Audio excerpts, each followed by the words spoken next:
Guys, behold, one of the craziest ant farm terrariums I've ever made. This is an ant volcanic island I call Volcania, and within it live my thriving colony of fire ants. You can't see the fire ants now because they're quietly residing within the mountain. But brace yourselves, because they're about to burst forth, flowing down the mountainside like lava, for I'm about to feed them for the very first time in this setup. Below the full moon, let's offer our sacrifice now, a tasty roach. Prepare to be mind-blown as you witness Volcania come to life when the ants come out to feast. This is the story of how my fire ant colony, named the Crimson Knights, found their new home in this, the most explosive fire ant kingdom I've ever made. Welcome to the AntsCanada Ant Channel.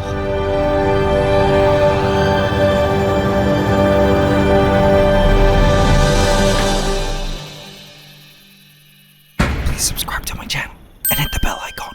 Welcome to the AC family. Enjoy. AC family, it's feeding time for our beloved fire ant colony, the Crimson Knights, whom we raised from just a single pregnant queen ant. We named the Crimson Queen in a test tube 4 months ago to this explosive and aggressive fire ant colony that loves to eat their insects. But these ants have no idea they're about to undergo a life-changing event, a move into the greatest ant kingdom of their lives, which I've been working on over the past few weeks just for them. But guys, keep on watching until the end, as I've got a very important question to ask you, and we'll be needing your help by the end of the video. Now, before we get to moving these fire ants into their new home, we have a problem. A lot of you guys commented that our fire ant colony, the Crimson Knights, is still too small to move into such a big space. Well, I've got something to show you guys.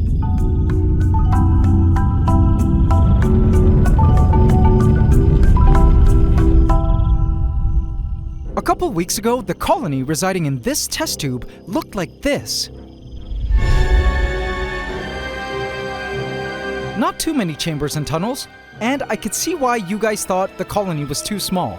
But guys, let's open up the test tube now. Have a look.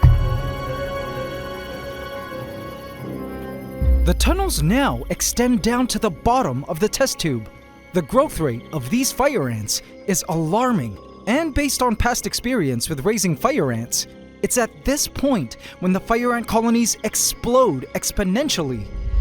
Around the 3rd or 4th month of a fire ant colony's life, they truly experience a growth spurt and surge in population, as the queen ant's egg-laying rate appears to double or triple depending on food.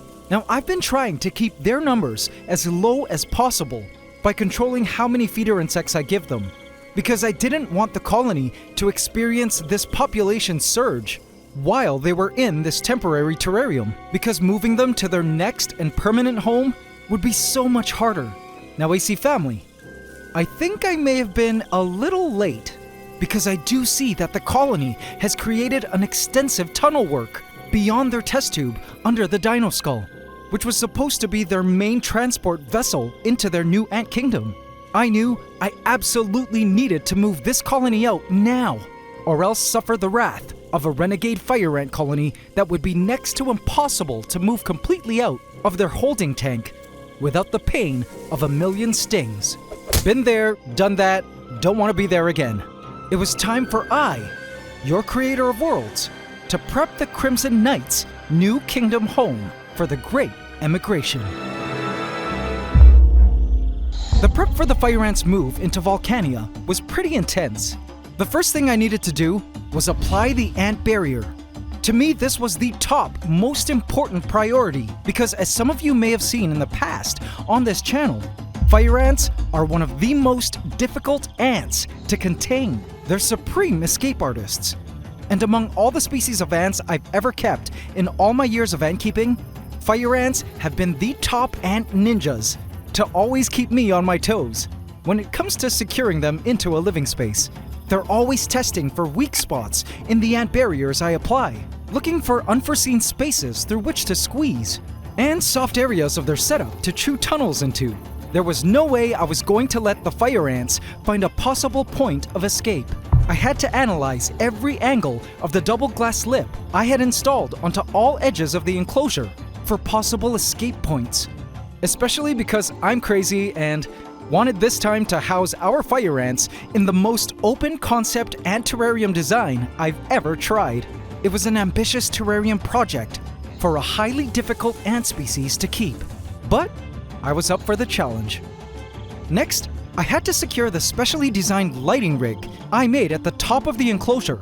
Since this wasn't your traditional cuboidal tank, Volcania needed a specially designed structure to hold the lights, and let there be light on. Ah, sweet. Next on the list, forming fire beach. I created this special shelf so I could create a cool little beach area for our Crimson Knights, which would also be the greatest amount of flat land for the fire ants to frequent, as they so choose.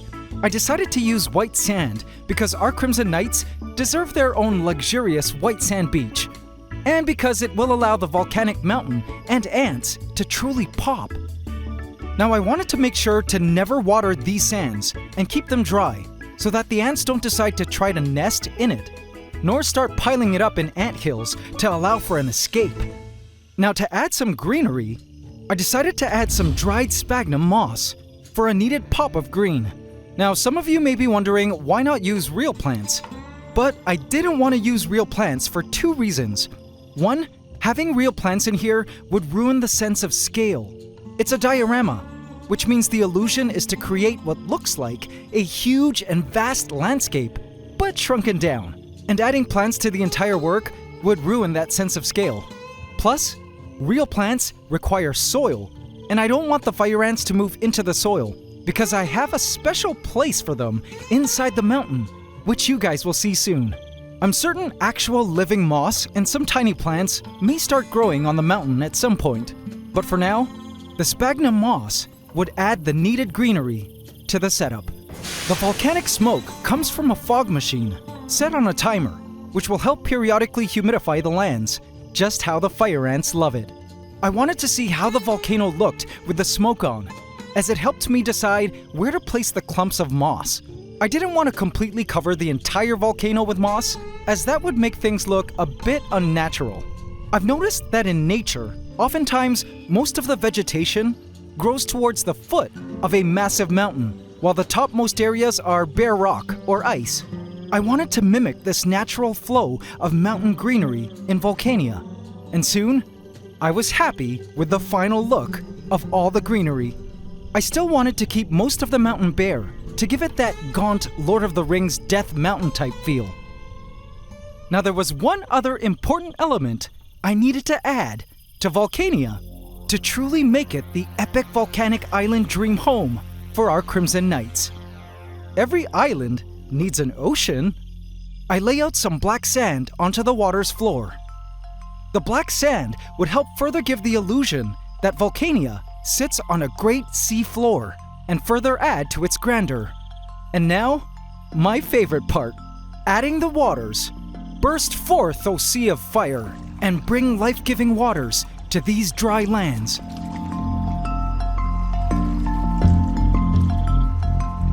I delighted in watching the water levels rising and dusty currents forming as water flowed through the setup.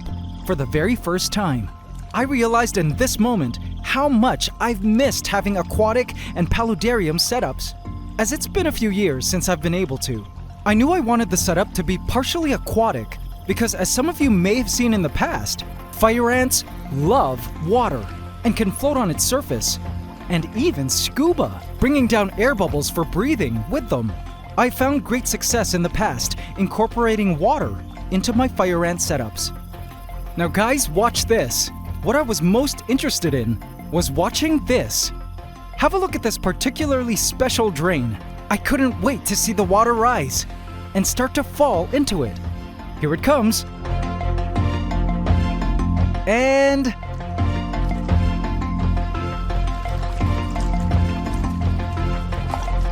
draining in. Yes, So satisfying. Now guys, I was super excited to see this because check out where this drain leads. A sump, basically a sub-tank filter. I added some filter sponge and floss into the first compartment for mechanical filtration, basically to catch all the debris that might make its way into the sump.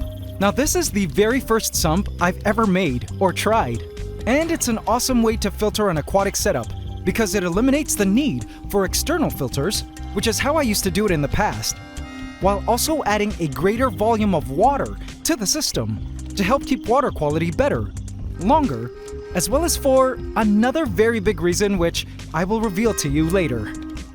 Anyway, I loved watching the water spill into each compartment of the sump, but I was extra eager to watch this last compartment fill up. So awesome! And now guys, for the ultimate test to tie this entire volcanic island pauldarium together. When the pump was completely submerged, I plugged it in. And voila! A mountain spring waterfall. Yes, it worked! Our Crimson Knights would now have freshly filtered waters from their own personal waterfall. I loved the sound of the waters cascading down the rock surface.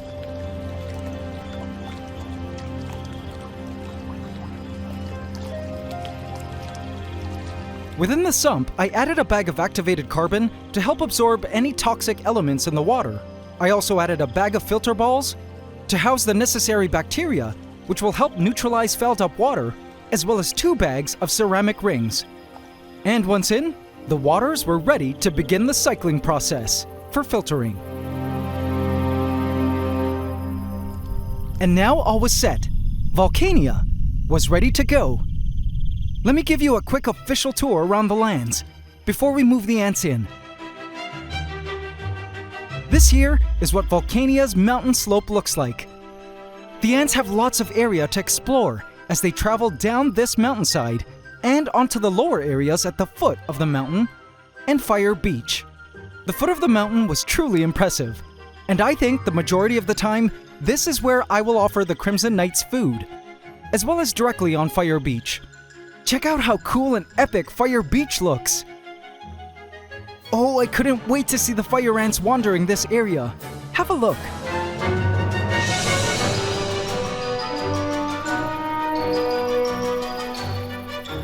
What I loved about this lower shelf was how up close I could get personally with the fire ants, without a pane of glass to separate us. This would make cleaning, maintenance, and even filming the ants so much easier and better. Now let's move up towards the top of the mountain for a sec. To give the illusion that this was a volcano, I had little canyons cut out into the mountain to help channel the fire ants forming their trails to and from their food below. The ants could use these quick canal routes down the mountain and thereby look like lava. At least that was the idea. Not sure if it would work the way it did in my mind, but I was hoping so. There were actually a multitude of possible ways they could make their way down the volcanic rockscape, and my hopes was that they would adjust their navigation path depending on where the food was placed. The mountainside features a ton of interesting plateaus and even caves for the fire ants to explore. From a waterfall, to rock cliffs, to a giant freshwater pool, to a personal white sandy beach, Volcania provided the perfect fire ant haven for our Crimson Knights. And I couldn't have been more proud of the new ant world we created. Volcania stood tall in the ant room as the biggest ant setup I've ever made. And now comes the moment we've all been waiting for. It was time to move the ants in. I lowered the temperature in the ant room by 2 degrees and closed all the blinds to blot out the sun's scorching rays. The cooler it was in the ant room, the easier the fire ant moving process would be, as the ants would be slower and not as aggressive, making them easier to work around.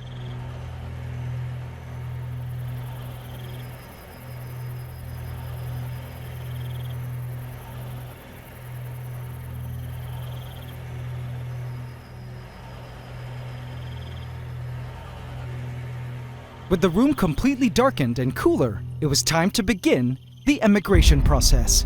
My heart was pounding in my chest. And now to show you one of the best parts about Volcania as a fire ant home that I haven't shown you yet. The past fire ant terrariums failed to allow us to see the fire ants nesting inside the digging medium. We were only limited to observing the fire ant activity above ground because we couldn't see the ants' underground nest chambers. And to me, watching ants within their nests is one of the best parts of ant keeping. And so, AC family, behold the back of the mountain. Ooh, this part of the design excites me the most about Volcania. Let's shine a spotlight on it so you can see it a bit better. A pane of glass creates a nesting chamber for our Crimson Knights to enjoy inside the mountain. My hopes is the colony will create its intricate tunnels and chambers right next to the glass so we can observe them nesting, as well as the cool tunnel patterns they make. Fire ant nests are supposed to be some of the most beautifully designed nests in nature. Now there is a lot of space here for the fire ants to nest, and it was our job to convince them that this entire nesting area was the best and most ideal nesting space for the ants, so they don't try setting up nesting sites in other areas of the setup, nor attempt to break out of the setup in search for a better nesting area. Of course, the ants' entry and exit point to the nest is this large opening here at the mouth of the volcano.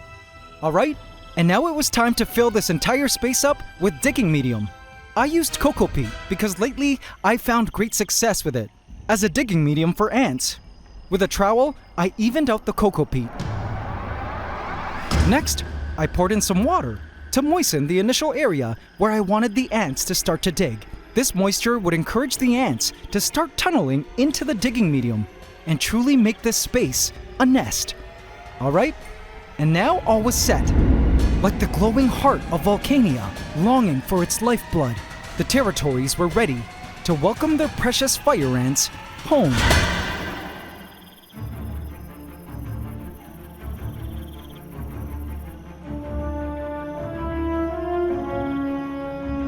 I approached Fire Alley anxiously.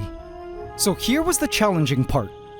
The main goal was to remove the dino skull, then block the entire opening of the test tube beneath it with cotton, hopefully trapping the majority of the colony inside. Only problem was, as mentioned, the colony had already created tunnels branching out of the test tube, which I wouldn't be able to trap and bring into Volcania. I had a plan to rescue any remaining stragglers, but my hope was that the most important member of the colony, the Crimson Queen, was not in any of these shallower tunnels outside the test tube. If she was, then that would make things extremely complicated.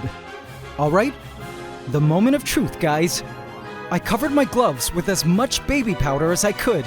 We were about to go to war, AC family. A bloody war I've fought many times in my ant-keeping life. Alright, and here goes nothing. 1, 2, 3.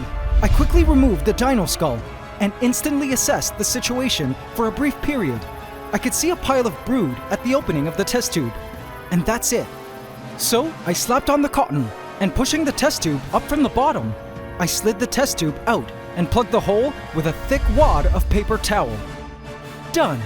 I then quickly rushed to Volcania and carefully dropped the test tube into the nest area. And just like that, the colony was now in. The fire ants were going crazy. Look at them. They raced around in their chambers, not quite knowing what happened. The colony was safe, but gravity had shifted, and light was entering the nest. I hope the queen was somewhere in here. Ants came pouring out of the open test tube, exploring the strange new space to which they had been magically teleported. Perhaps the most impressive thing about all this was that I wasn't stung at all. Not even once. This was a first. The ants were currently in a bit of a panic, which was understandable, but I was certain that in no time, when the ants began to calm down, their mood would transition from fight or flight to curious. And indeed, they did. The workers went back to organizing the brood.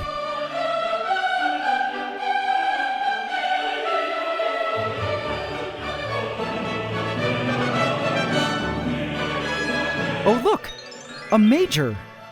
Sweet. This means super majors are coming soon. Outside the test tube, the ants clambered about in excitement, realizing they were in a very favorable place. Nice and moist, dark, and soft for them to dig. I was sure they would be digging into this cocoa peat quite soon, which was exactly what they did. Yay! In terms of all the stragglers back in their old home, and there were many, again I had hoped the queen wasn't in here, but my hunch told me she wasn't. The most I could do was place a covered water test tube inside and hope the rest of the ants move in as these sands dry out, now that the moistened test tube is no longer around. If the queen is still here in these old lands, they will move her in here too. But I believe we've successfully secured the bulk of the colony in Volcania. If this colony continues to grow, it means our Crimson Queen is indeed somewhere in here.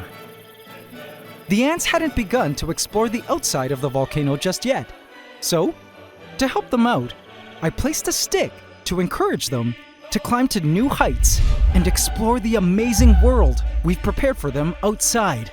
I knew it was only a matter of time before some curious ants began to wander out of the mouth of Volcania, and when they did, it would be the start of a truly amazing adventure. I covered up the nest area to allow the ants to settle inside the mountain in peace, and stepped back to surprisingly discover the magnificent full moon suspended beside the mountain, signaling the upcoming feast of the Crimson Knight's perfect move into Volcania, as the mountain suddenly burst ablaze in all its volcanic glory. Our Crimson Knights were home.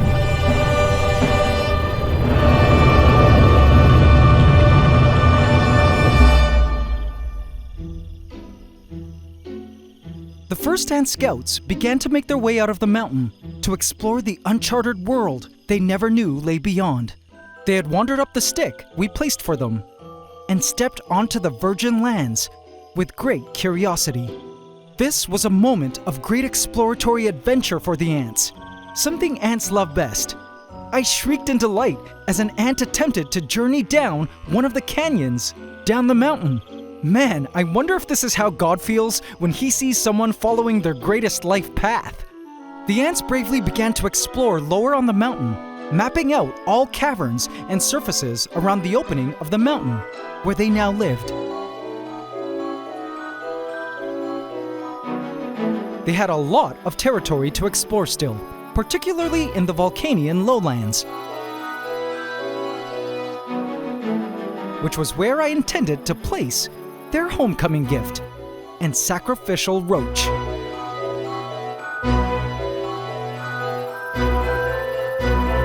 Here you go, Crimson Knights, a juicy, freshly killed roach, for not stinging me tonight.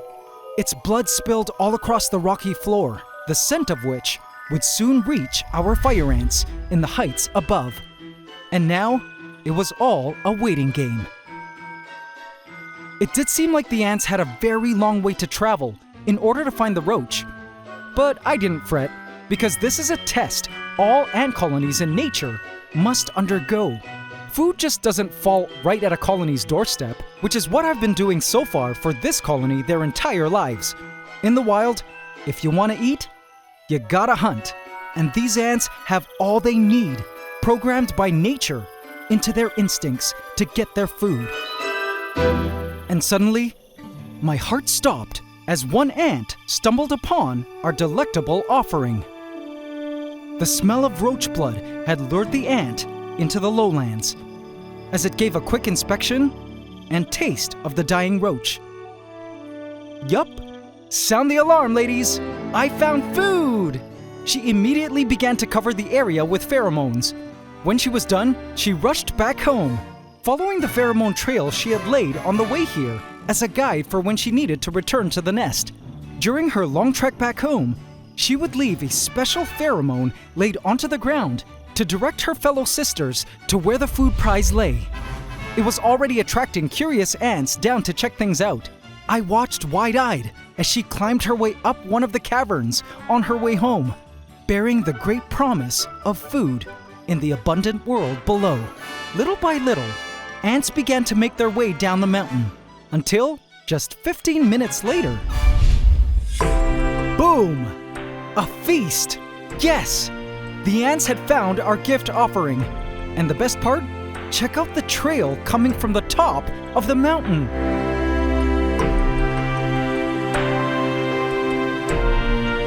Just as I had dreamed, the ants formed trails down the mountainside, like beautiful streams of lava. Oh, it was so satisfying to watch. AC family, this was all such an awesome dream come true. Volcania was truly one of the best ant kingdoms I've ever created. I knew that as this colony continued to get bigger and bigger, the flowing trails of lava pouring down the mountain would become thicker and much more numerous. The ants still had to discover their sandy beach, their epic waterfall, and the deep waters that surround their great island. But for now, this was a great initiatory start. Feeding time was truly like watching a volcano erupt. Volcania was a true success, and as I watched our Crimson Knights making their way down the mountain, finding the most effective route to and from the prey, my heart couldn't be more full. Admiring the great new kingdom we had crafted for our ants. Now AC family, if you enjoyed this episode, please remember to hit the like button, as it really helps a lot to let YouTube know you enjoy these ant videos.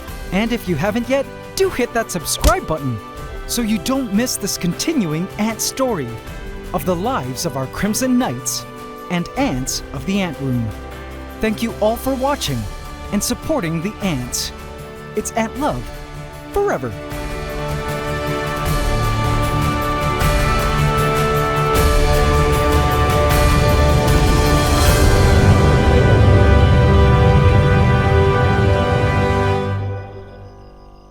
Oh wait, hang on, I almost forgot. Earlier I mentioned the sump and how adding greater volume of water would be beneficial to the entire system. And at the start of the video, I said I'd be asking you a very important question. Well, AC family, it's this. I want these waters to be frequented by a water beast or community of beasts. What aquatic beasts should we add to these waters? Speak now, my AC Council. Hope you can subscribe to the channel as we upload every Saturday at 8 a.m. Eastern Standard Time. Please remember to like, comment, share, and subscribe if you enjoyed this video to help us keep making more. It's Ant Love forever.